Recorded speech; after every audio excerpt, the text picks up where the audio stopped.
All right, everybody, welcome back to the KSR YouTube channel. And today it's actually like a super pretty day. I just let a bug in. Super pretty day here in Florida. Gosh, I should have put my sunglasses on when I went out there. But I wanted to give you guys a shop update, as well as, you saw the thumbnail, Steve and Val's car, or Val and Steve's car, the body's back on, but it's not powder coated yet. What the heck? What the hey? We'll tell you why in just a second.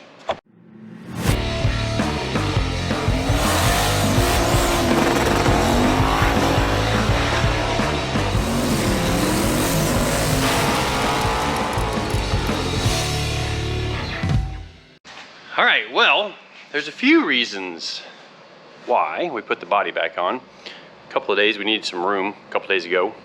And also, our powder coater company right down the street, they broke their sandblasting machine. They have a cabinet that they roll the stuff in to sandblast. And then they also broke their powder coating gun, like their main powder coating gun. So that backed us up until we've got our appointment moved to next Monday to get the chassis in. And we also ended up remaking the front motor mounts. We put a larger tube there and we put a thicker tab there. Why would we do that? Maybe there's been a change in the engine that's going in this thing. Maybe. But anyways, while we've got the body back on, we were kind of curious what the body weighed, so we're going to weigh it with body and chassis. And we added a few more things to the chassis, so we're going to weigh the chassis again too. And I'll show you some of the different things we added while we've been waiting.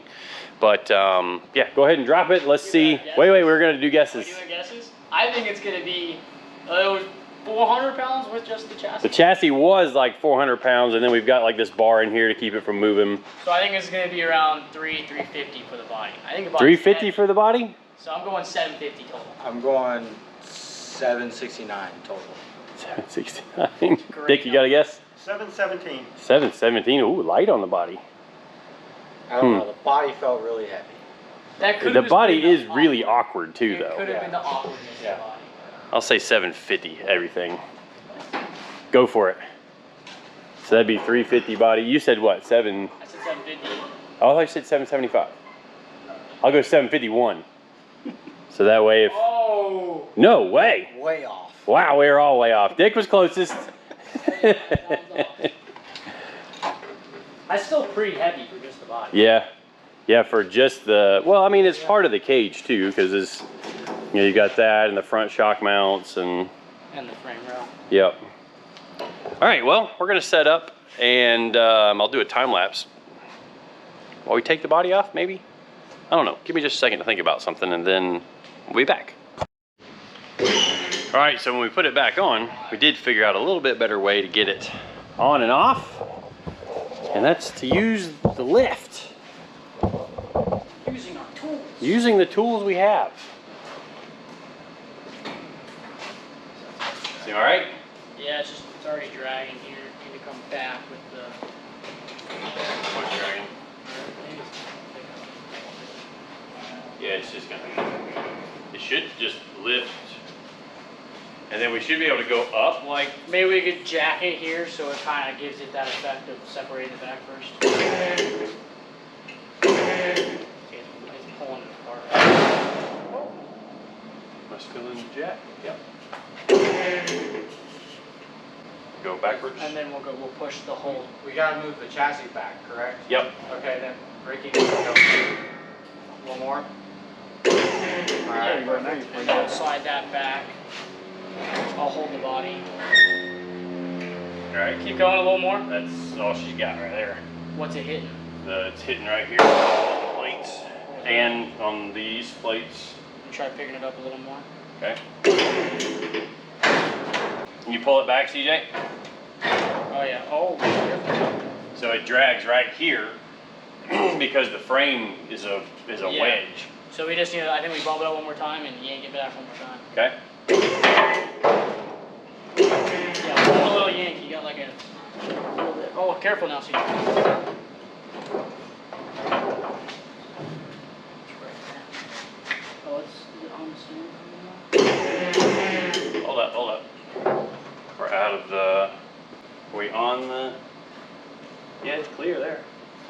frame rail anyways. Now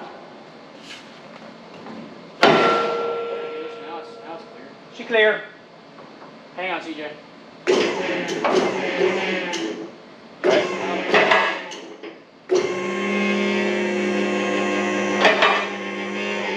Now we gotta go even further back. Check. Yeah, hold up, hold up. Okay. Oh, wait. Good? Get out. Yeah, I think that's good right there. We still okay on the fenders? Like it's kind of centered in the middle. From what I can tell, yeah. Cool. Better than this. Yeah, so we gotta massage this a little more and grind this a little thinner.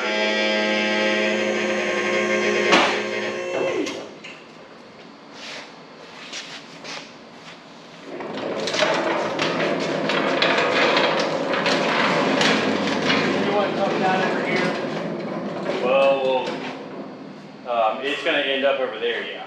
We can talk it over there, put this on there. Yeah. Are you going to weigh this first? Or are you just going to let it by? We'll weigh this just over here somewhere. Whoa, yeah. Turn the camera. All right, Ricky, grab the body rack and roll it under. It needs to end up back under the same direction, yeah. So I need to go back. You need back in? This, I'm just going to nose it that way because next thing it's doing is going out on the trailer. So. Stay.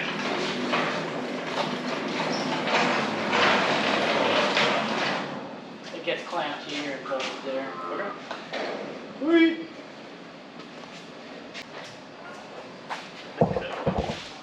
Yeah. We were using the very front hole, right, CJ?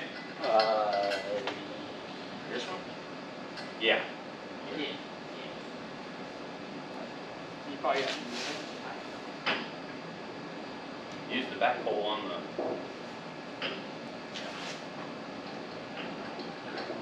Alright. We gotta get our, like that's lining me up right there. We gotta get our hole. Oh, yeah. Ah, found it. Right where you left it? Right where I left it.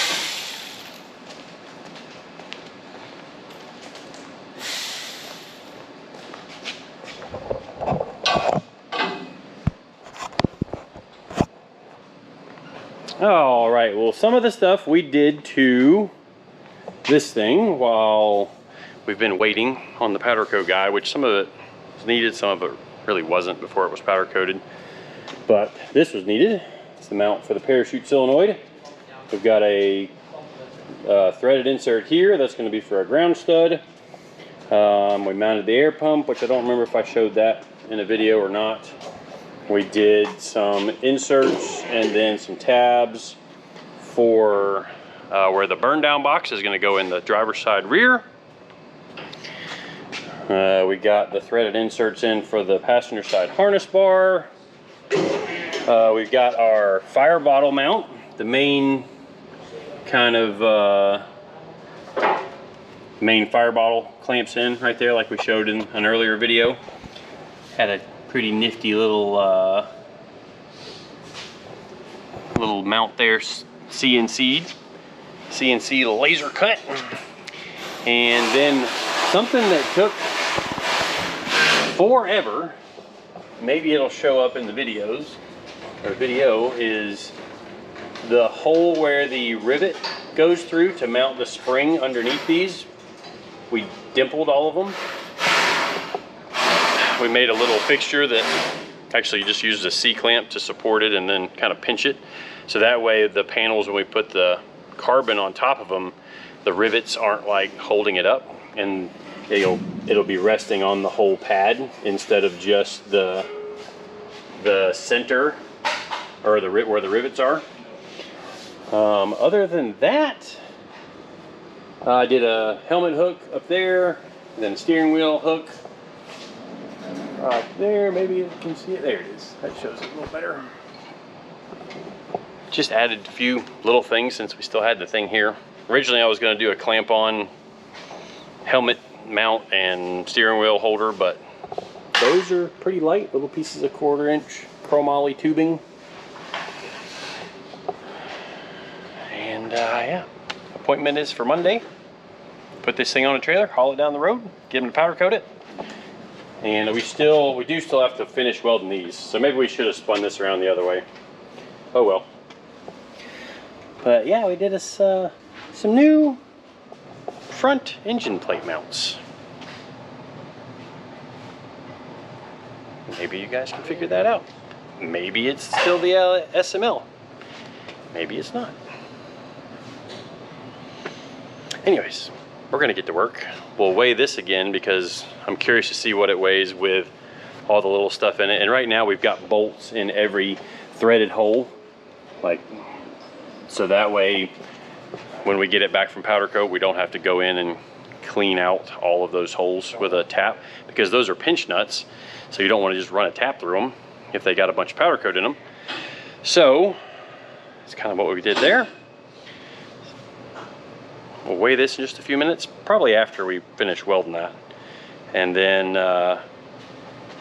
got to get Dick's car in here because we are doing some work to it today. All right, so we moved things all around again. Decided to put that over there. Ricky fixed I ran into that and broke it off. You haven't broke it off. I did. So hopefully you can hear me. On dart. So we're gonna actually put the nose back on this to free up some space because I gotta work on that tonight. Because I need my video for Sunday. And I haven't done anything to it this week. It has been another busy week for me. But the lawn dart is getting a new gear in the back. And maybe you guys haven't seen this car, but this is a car we built a few years ago. Has an Ace 427 LS. Got an external belt drive oil pump, big air motor fuel pump, power guide 25.3, and just started 25.2. So now it's legal to go 6 flat if you ran it in a 1/4. Leaf springs too. She's pretty quick for having a leaf spring on her. Actually, she's just quick, period. Do we need to take, yeah, we'll need to take the anti-roll bar end link loose too? I don't think we're going to get all the way down on this car. I think it'll go down pretty far. Well, we got to get the axles out though. That's the part. Like we wouldn't have to if it just fell out, but. So we've got a little bit of a clearance problem to pulling the tires off, you guys can see right now. But I'll set a time lapse up. This will just turn into a shop update video too. We're just doing all kinds of stuff around here today.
right, so I figured I would do the music thing again for the time lapse, and because a lot of it was just some test fitting, taking this thing apart to put the other gear ratio in.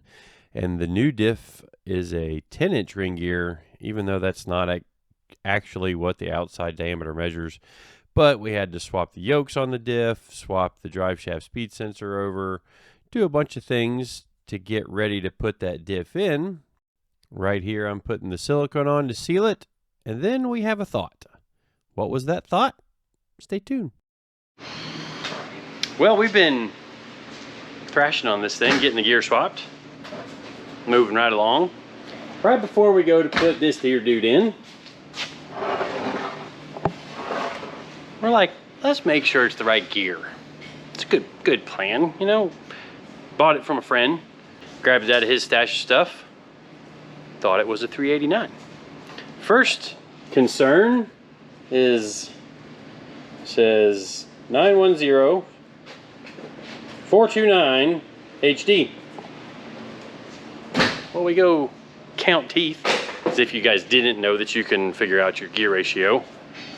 So we've got 30 teeth here, divided by 7 on the pinion down in there. You do that math, it's 4.28, blah, blah, blah, blah, blah. That rounds up to 429.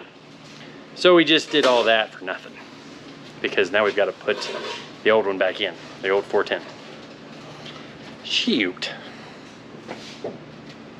Well, that's the way it goes with race cars sometimes. So we're gonna slam that back in there and then keep going on some other stuff. All right, we're gonna guess again for this. I already told you my guess. Well, but the people don't know. 408. 408. So I'm going. I think we added 9 pounds. 427. It ain't gonna be that heavy, golly. So it's got a transmission cross member in it. It's got this bar on it. It's got these on it, which are bigger. Those are a little bit heavier.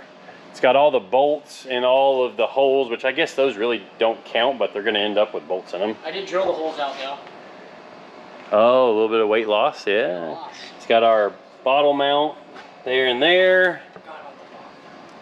And then the got our little zip tie mounts. Turned out pretty sweet.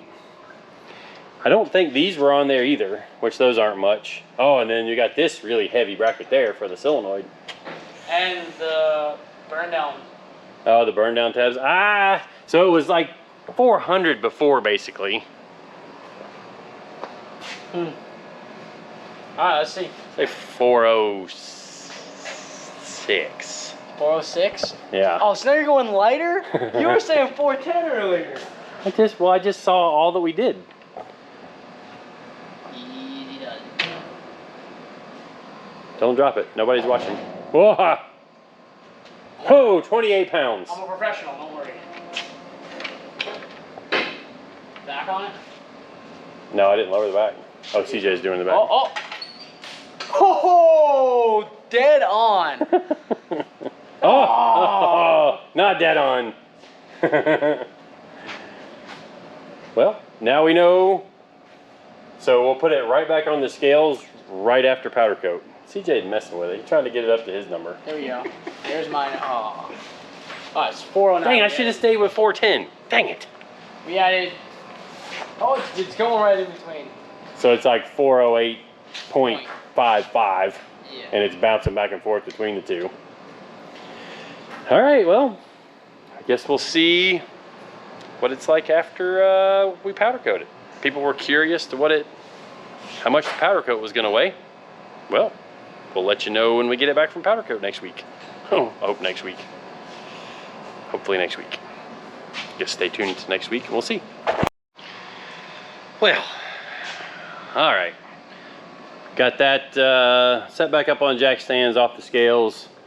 Still have Dick's car here because we still need to pull the transmission out to swap the stator. And we decided to, instead of thrashing the thing back together, he was gonna search for a 389 10-inch, either 9.5 or 10-inch Pro gear for his third member. So maybe we'll be swapping that gear if we can get that early enough next week. Or maybe we put it into the housing that had the 429 in it. Which the funny thing is, that's a 10-inch ring gear, but it actually measures like 9.4 on the width of it. I don't know what all the math they came up with for that, but 10 inches is more than 9.4 inches. Anywho, got all our little parts here on the bench. Got them 40 spline axles looking real good, and not a twist in the splines at all, which is awesome, because this thing's been going 1.0 to 60 foots, and with the turbo car, if it goes 1.0 to 60 foot, she probably gonna fly by the time she gets to the 8th mile, or at least go real fast by the time she gets to the 8th mile. We don't like flying cars, because that is a thing with these radial cars sometimes. Sometimes with the as fast as they're going and as light as they are, they get up and get some air under them, and they kind of take off. Which Dick actually came up with this little chin spoiler here a couple years ago, because if you look, the car is kind of a wedge, so it's already trying to pack air underneath it. But doing this right here, looking at his front shock sensor data, it actually would draw the front of the car back down as it went down the track, which was actually really cool. He's got a laser, yeah, there he's got a laser height on the front of it to try and keep it in check, and some plastic impact blocks, which you can see they have scuffed the ground a few times from some minor wheelies. But this whole thing right here, it flat boogies, and I mean flat boogies. And yes, like I said on the previous video that some of you picked up on, when I said it's the fastest car that we've had our hands in, that's even faster than Mullet. And I'm talking Mullet even after I had my hands on it. Now, this is an 8th mile car, so it's never been through the 1/4 mile, except for just coasting through. But it is still a no time car, so I can't give out specific numbers and all that good stuff. But that NTPT that's on there, that means we can't tell you the times just yet. But he may be doing some class racing in the next year, or next season. There's a big race at the beginning of the year that he's interested in trying to run, which we may be able to set some records as the fastest car to have leaf springs on it. There's that potential there. Got to do a little more testing, get everything scienced out, and maybe there's a little bit of weight. I think there's about 40-50 more pounds he can get off of this thing, but he's got to custom make a carbon fiber trunk. It's one of his projects he's going to do. This thing's already got carbon tubs in it, carbon trunk floor. The wing is carbon that we built. What else? You can see it's carbon to here. And we did do a steel floor on the passenger side too, just because he thought he might put a passenger seat in it at some point, maybe take it to a local car show or something. But we haven't done that yet. But this is the car that Dick got his driver's license in. So that's really cool. And I think the first car he ever drove, maybe? I'll have to double check with him on that. Or maybe he'll answer in the comments. I almost forgot to show you guys what's going on in the back of the shop. So we've had this one in for a little while that we're doing some dyno tuning on. It's developed a little bit of an oil leak, so the owner's coming to get it to fix that. And then there's that sitting over there. And we're going to be going through the rear differential on it, upgrading the brakes, changing all the fluids, get it ready for some local track use. And then this is another project that we started on, where it's getting a Detroit Speed and Engineering front subframe. Going to be getting Holley EFI as well as a new engine, which we have not decided on the engine yet, because we're kind of wanting to see just what the owner intends to do with the car. We were going down one path, and then right at the last second he said, and I want to go take it to a track and like maybe use it to autocross some. And so I was like, well, wait a second, maybe we'll go this way with the motor. So, got a little bit more to talk with him about that to get that all worked out and figure out what we can do to help him the best. So we got a little bit of work done on Reno's car back up on the firewall again, but not really a lot because we were focused on getting Steve and Val's car ready for powder coat, getting it all taken care of and squirreled away, and then Dick's and the Viper rolled in and tuning, and Eddie's out, you know, over in Europe playing on some different tracks. So kind of slowed down a little bit without our boy Eddie here in the shop, but he'll be back sometime in the middle of next week, and then we turn around and fly right to Connecticut for the New England 900. So for the New England 900, it's such a long tow. We didn't feel like it really made good sense to drive the 20 hours, because that's going to be probably 2 days up, 2 days back. So that's a lot of missed time here in the shop, plus carrying all the merch and bringing people to work the merch. And so we're going to do a code next week for a really big discount on merch. So stay tuned for that. But that's going to wrap it up for this video. We've got half of a Valerie Morris Camaro there, and then another half right there. And hopefully in the next video that is no longer in the building. But like I said a second ago, that's going to wrap up this video. It's getting a little late. I'm going to try and get to work on my car for another video. Yep, there she sits. Anyways, appreciate everybody watching, subscribing, following along, all the comments. Definitely appreciate all that, because it's cool to have you guys be a part of all this stuff with me and with us here in the shop. Don't forget, if you need racing parts or parts, even just aftermarket parts, being that we're a dealer for Holley, like in all of the brands that they own, we're direct with them, direct with other companies like AFCO and TRZ Motorsports and a lot, all that good stuff. But pay the same price as you will from them, and then that helps us out. You know, it gives us a little more business, keeps our business relationship with Holley going well, because we do have to keep purchasing a certain amount from Holley every year to make sure we maintain our dealer status. So anyways, that's it for this video. We'll see you guys next time.